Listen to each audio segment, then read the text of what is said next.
بسم اللہ الرحمن الرحیم۔ تمام سننے اور دیکھنے والوں کو السلام علیکم۔ میں امید کرتی ہوں کہ آپ سب خیریت سے ہوں گے۔ اللہ پاک سے دعا ہے کہ اللہ پاک آپ کی تمام جائز خواہشات کو پورا فرمائے اور آپ کو اپنے حفظ و امان میں رکھے، آمین۔ قارون حضرت موسیٰ علیہ السلام کے چچا کا لڑکا تھا۔ یہ بہت خوش آواز تھا، تورات بڑی خوش الحانی سے پڑھتا تھا، اس لیے لوگ اسے منور بھی کہتے تھے۔ ایک چیز تھی کہ بہت مالدار تھا، اس لیے اللہ کو بھول بیٹھا تھا۔ قومیں عام طور پر جس لباس کا دستور تھا، اس نے اسے بالش پر نیچا بنوایا تھا، جس سے اس کا غرور، تکبر اور اس کی دولت ظاہر ہو۔ اس کے پاس اس قدر مال تھا کہ اس کے خزانے کی کنجیاں اٹھانے پر بھی مردوں کی ایک جماعت مقرر تھی۔ اس کے بہت سے خزانے تھے اور ہر خزانے کی کنجی الگ تھی جو بالش پر کی تھی۔ کبھی کے کچھ بزرگوں نے قارون کو نصیحت کی کہ اتنا اکڑ مت، تو قارون نے جواب دیا کہ میں ایک عقل مند اور زیر دانا شخص ہوں، اور اللہ بھی جانتا ہے، اس لیے اس نے مجھے اتنی دولت دی ہے۔ قارون نے بظاہر تو دین قبول کر لیا تھا، نماز پڑھتا تھا، تورات پڑھتا تھا، لیکن ریاکار اور کمزور عقیدے کا انسان تھا، مکمل ایمان نہیں رکھتا تھا۔ چاہتا تھا کہ لوگ اس سے خوش فہمی رکھیں تاکہ انہیں فریب دے سکے۔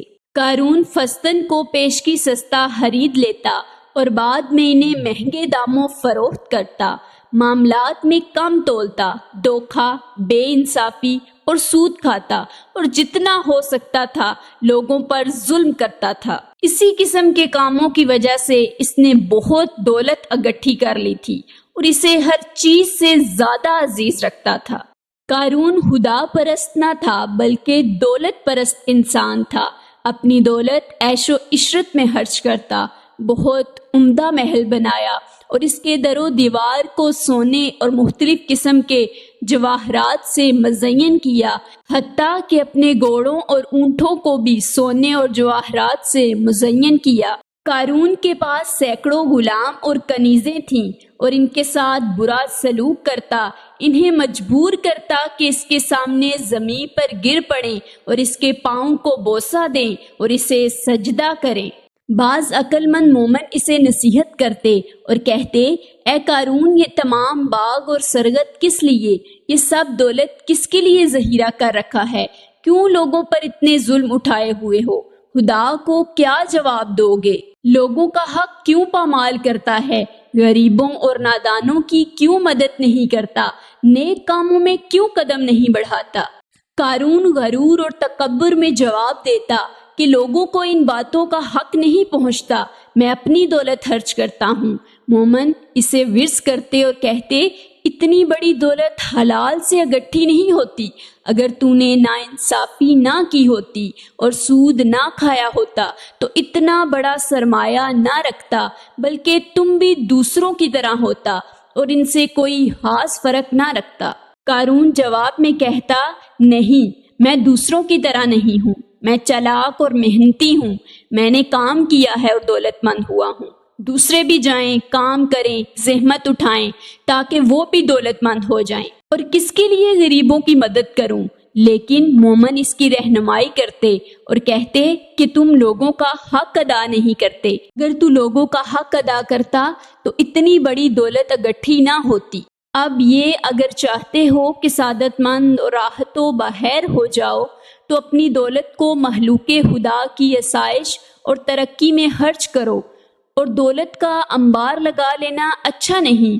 دولت کو ان رستوں میں جسے خدا پسند کرتا ہے خرچ کرو۔ قارون مامورین کا مذاق اڑاتا اور ان کی باتوں پر ہنستا اور غرور سے کہتا کہ بے فائدہ مجھے نصیحت نہ کرو، میں تم سے بہتر ہوں، اللہ پر زیادہ ایمان رکھتا ہوں، جاؤ اپنا کام کرو اور اپنی فکر کرو۔ قارون ایک دن نہایت قیمتی پوشاک پہن کر، برق عمدہ سواری پر سوار ہو کر، اپنے غلاموں کو آگے پیچھے بیش بہا پوشاک پہنائے ہوئے لے کر بڑے ٹھاٹھ اور اتراؤ سے نکلا۔ اس کا یہ ٹھاٹھ، یہ زینت اور تجمل دیکھ کر دنیا داروں کے منہ میں پانی بھر آیا اور کہنے لگے کاش ہمارے پاس بھی اتنا مال ہوتا، یہ تو بڑا خوش نصیب ہے اور بڑی قسمت والا ہے۔ قارون اسی نازو ادا سے نکلا، وہ سفید قیمتی حچر پر بیش بہا پوشاک پہنے ہوئے تھا۔ تب ادھر حضرت موسیٰ علیہ السلام خطبہ پڑھ رہے تھے، بنی اسرائیل کا مجمع لگا ہوا تھا، سب کی نگاہیں اس کی دھوم دھام پر لگ گئیں۔ حضرت موسیٰ علیہ السلام کو اس کا یہ انداز پسند نہ آیا اور حضرت موسیٰ علیہ السلام نے اس سے پوچھا اس طرح کیسے نکلے ہو؟ اس نے کہا کہ ایک فضیلت اللہ نے تمہیں دے رکھی ہے، اگر تمہارے پاس نبوت ہے تو میرے پاس عزت اور دولت ہے، اگر آپ کو میری فضیلت میں شک ہے تو میں تیار ہوں، آپ اللہ سے دعا کریں، دیکھ لیجئے اللہ کس کی دعا قبول کرتا ہے۔ آپ علیہ السلام اس کی بات پر آمادہ ہو گئے اور اسے لے کر چل دیے۔ حضرت موسیٰ علیہ السلام نے اس سے فرمایا پہلے تو دعا کرتا ہے یا میں کروں؟ قارون نے کہا پہلے میں دعا کروں گا۔ اس نے دعا مانگی لیکن قبول نہیں ہوئی۔ حضرت موسیٰ علیہ السلام نے اللہ تعالیٰ سے دعا مانگی یا اللہ زمین کو حکم کیجئے جو میں کہوں مان لے۔ اللہ تعالیٰ نے آپ علیہ السلام کی دعا قبول فرمائی اور وحی آئی کہ میں نے زمین کو تیری اطاعت کا حکم دے دیا ہے۔ حضرت موسیٰ علیہ السلام یہ سن کر زمین سے کہا اے زمین اسے اور اس کے تمام ساتھیوں کو پکڑ لے، اور وہیں یہ لوگ اپنے قدموں تک زمین میں دھنس گئے، پھر مونڈوں تک، پھر فرمایا اس کے خزانے اور اس کے مال بھی یہی لے آؤ۔ اسی وقت قارون کے تمام خزانے آ گئے۔ آپ علیہ السلام نے اپنے ہاتھ سے اشارہ کیا اور اسے اپنے خزانے سمیت زمین میں دسا دیا گیا، زمین جیسی تھی ویسی ہو گئی۔ اگر آج کے معاشرے میں نظر دوڑائی جائے تو ہمارے ارد گرد بے پناہ قارون موجود ہیں، بالکل اسی قارون کی طرح اپنی دولت کے نشے میں مست۔ غرور اور تکبر کا یہ حال ہے کہ غریب کو ہاتھ ملانا تک پسند نہیں کرتے۔ بڑی بڑی گاڑیوں میں قیمتی لباس پہن کر غرور اور تکبر سے پھرتے ہیں۔ کیا آپ نے سوچا ہے ان کی یہ دولت کہاں سے آئی؟